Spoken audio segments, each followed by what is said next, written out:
Welcome to our channel. Today we how to verify your Tailwind account for affiliates, full guide step by step clearly. To verify your Tailwind account for affiliates, begin by logging into your Tailwind account. Once logged in, navigate to the dashboard. Look for the settings icon in the upper right corner and click on it. In the settings menu, find the affiliate section. Click on affiliates to open the affiliate settings page. Here, you will see the option to apply for affiliate verification. Fill out the necessary information in the application form provided.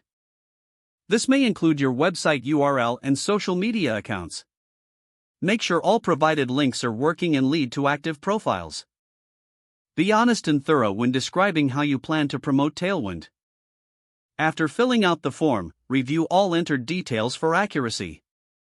Once you are satisfied, submit the application for verification. You should receive an email confirmation regarding your submission. Tailwind's team will review your application, which may take a few days. Keep an eye on your email for updates on your verification status. If approved, you will receive further instructions on accessing affiliate tools. If declined, take note of the reasons provided for further improvement. Reapply after addressing any issues highlighted in the feedback. That's it. You are now on your way to becoming a verified affiliate with Tailwind. If the page does not load, refresh the browser or try again in a private or incognito window. Make sure you are using the correct email address, then retype it carefully to avoid small typos. If your password is not accepted, use the reset option and create a new strong password you can remember.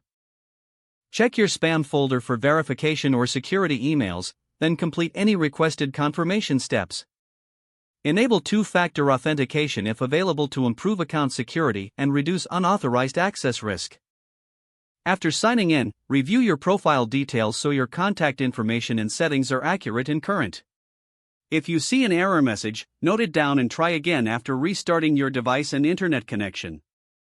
Log out when you finish, especially on shared devices, to keep your account and payment information secure. Don't forget to like this video and subscribe to our channel for more step-by-step tech guides.